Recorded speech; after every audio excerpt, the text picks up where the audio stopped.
Okay, good morning everyone. Welcome to today's press conference to preview the Premier League game against Crystal Palace tomorrow.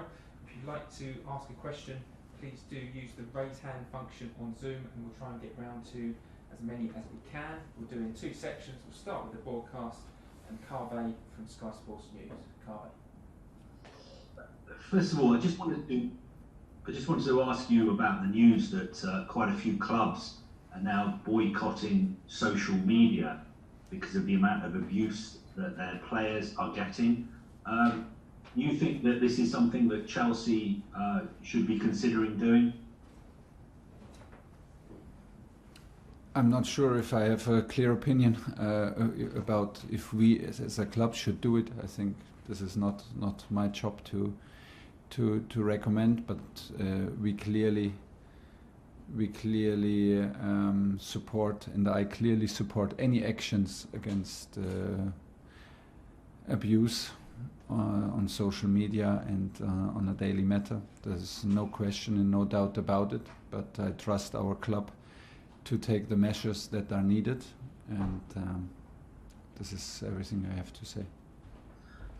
I think a few weeks ago, the England manager Gareth Southgate said that he had concerns about players in the dressing room after games, for instance, looking at their phones and seeing all these negative comments about them.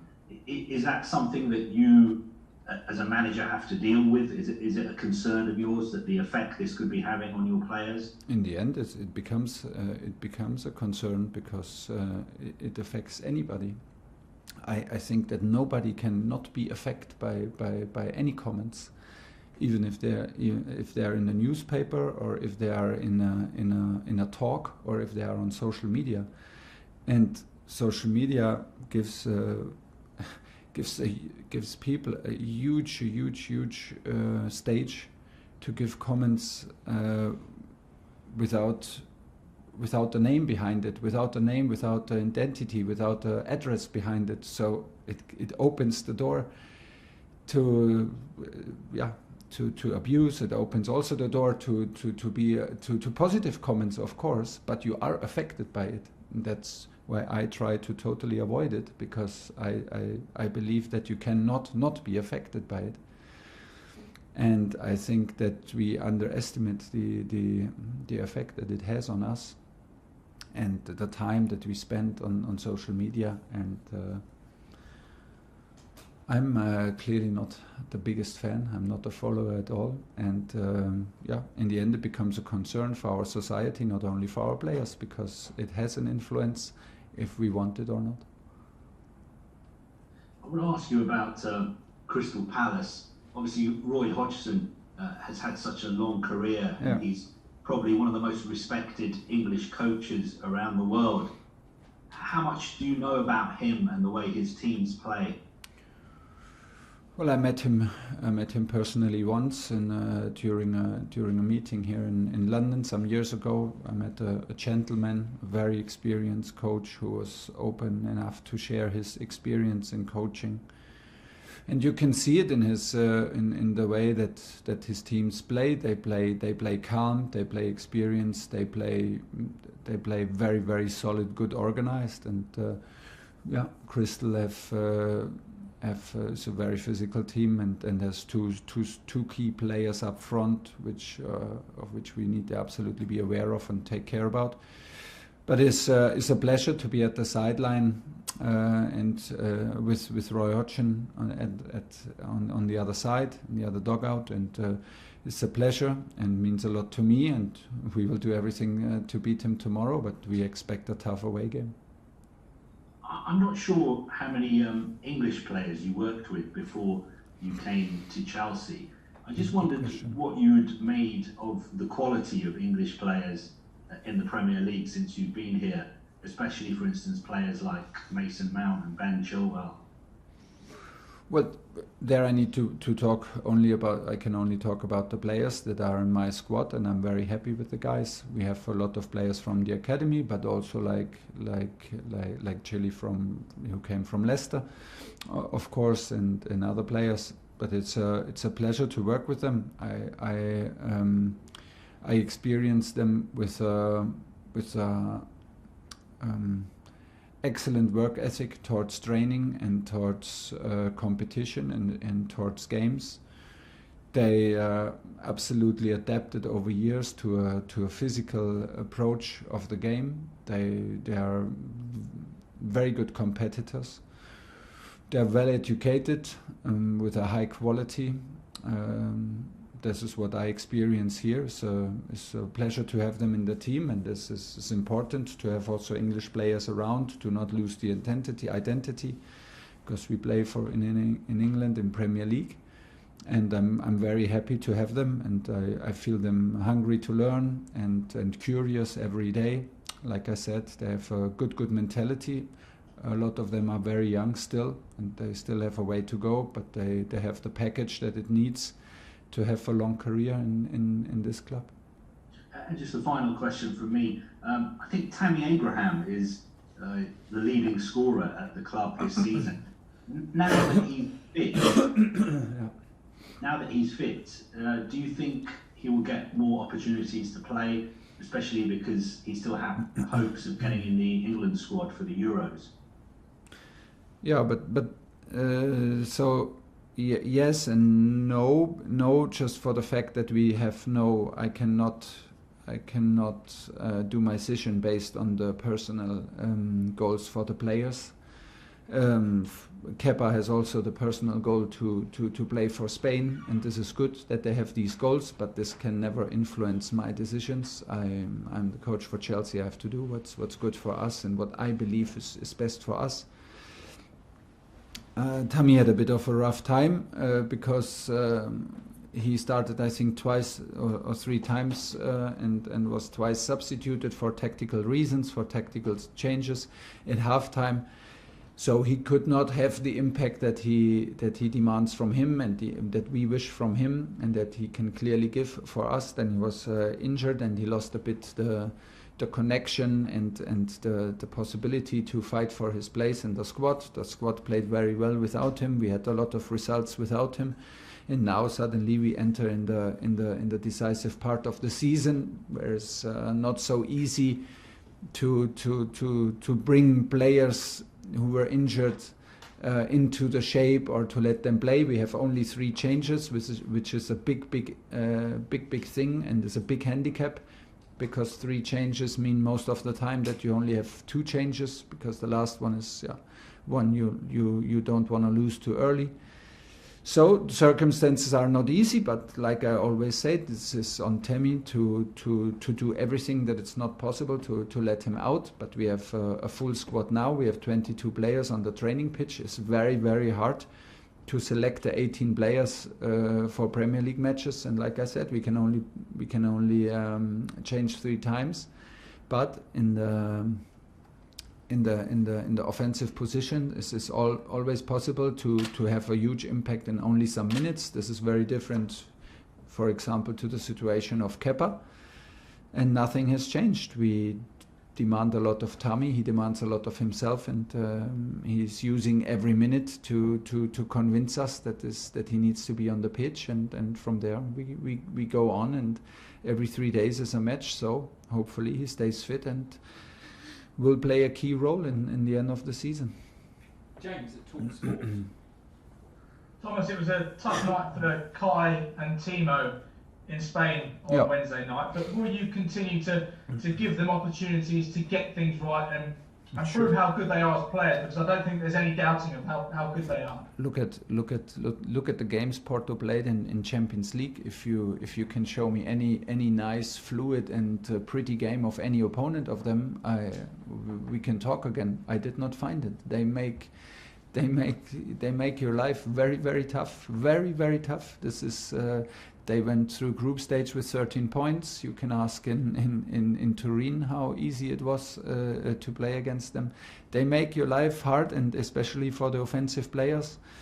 They had not the easiest task up front. They had a big impact defensively. They worked hard for us, both Kai and Timo, but it was difficult to find spaces. It was difficult for them to create something. So we changed after 60-65 minutes, but we will not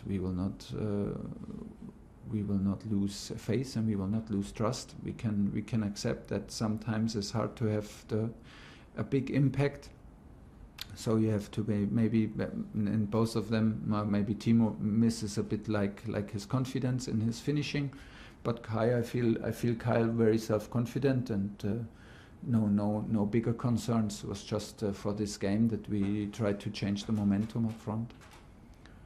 Michy Batshuayi scored for Crystal Palace on Monday, but he's obviously unavailable for this game, and he's one of around 30 players on loan from Chelsea. What do you make of the loan system at the club? Because many of these players are unlikely to play for Chelsea again, if not at all. Yeah, we cannot have a squad of 50 players obviously next season, so it's not so easy because we have a lot of players on loan who have a lot of quality and have big influence in the clubs where they play. We are not so long in the club that we are still getting to know our team better here, our 22 players. So it's not so easy to have the full picture in detail right now about everybody on loan. Of course we know everybody, and of course we have a general overview, but it's not into details. And on loan you always have the trouble in translating the performance into your league if they go abroad, or into your club if they play for another club like Crystal Palace. Would it be the same impact here? Is it you see sometimes performances because a player plays very regularly and has his 90 minutes all the time. Can he give the same impact if he's coming from the bench? So this translation is very, very difficult to make, and I would always prefer to see everybody and to meet everybody personally in a pre-season. Let's see how this works out, and at the same time I respect the policy of the club. I can totally understand that the club has the last word in what we do and what can happen with the players. I'm not totally aware of every contractual situation, but I'm very relaxed about it. We know that we have strong players out there, and yeah, let's see if the market gets complicated in summer. We have a big pool of players to pick from.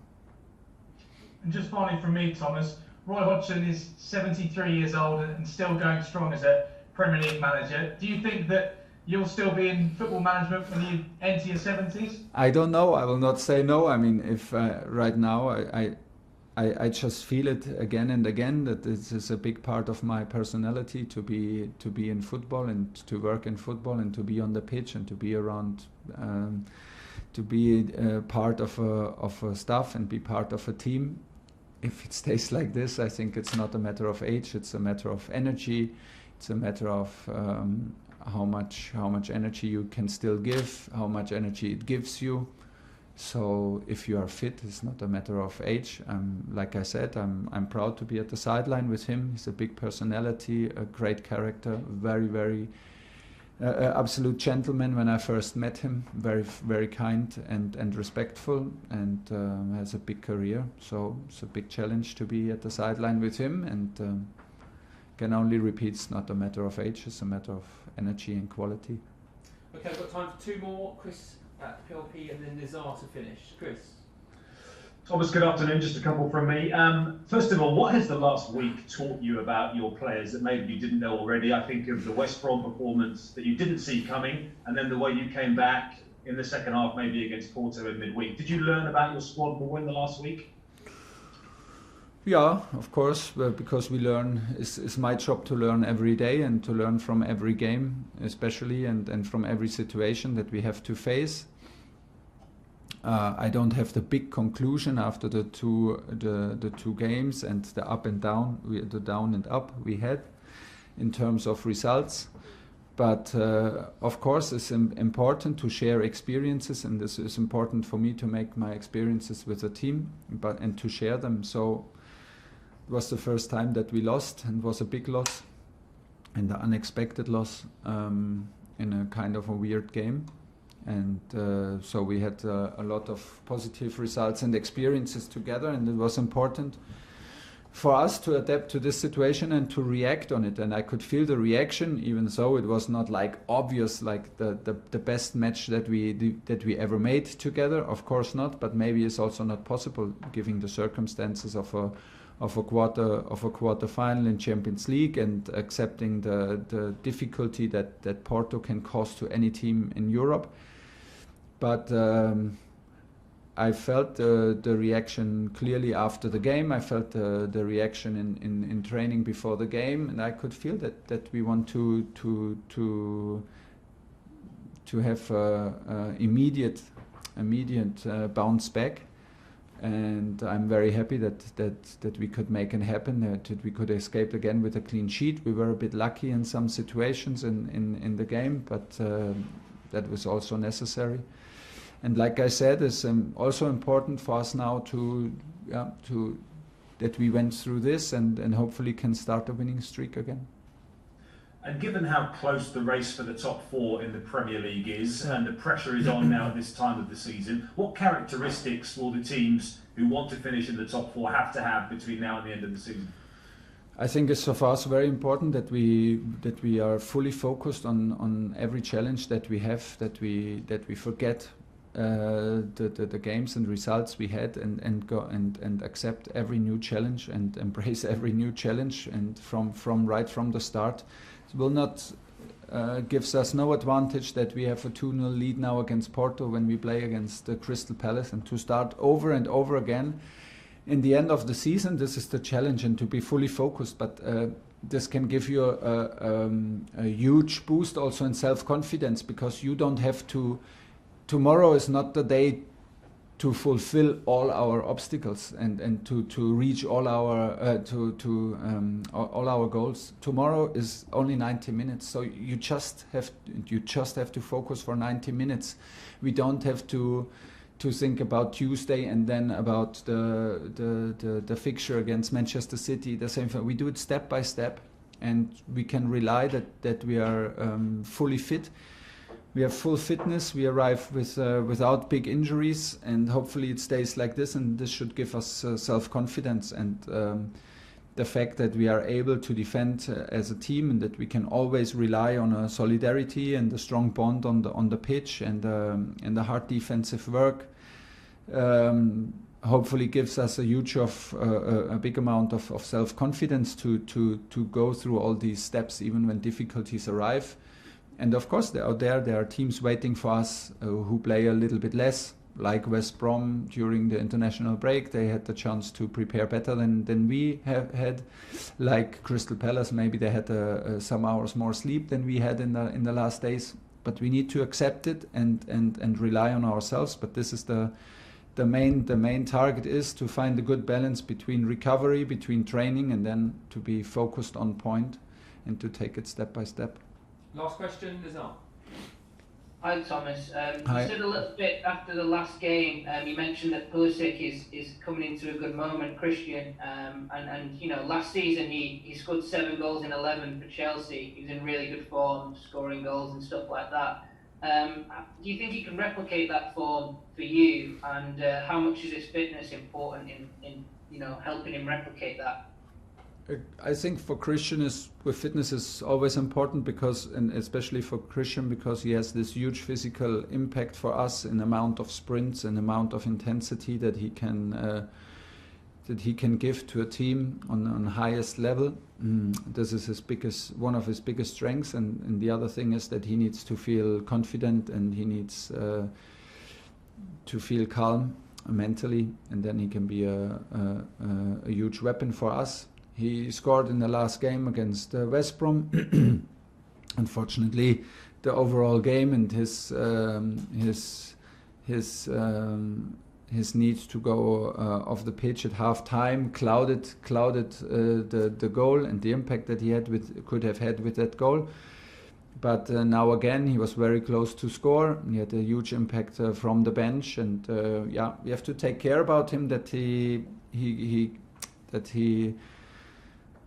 he hopefully will not be re-injured, because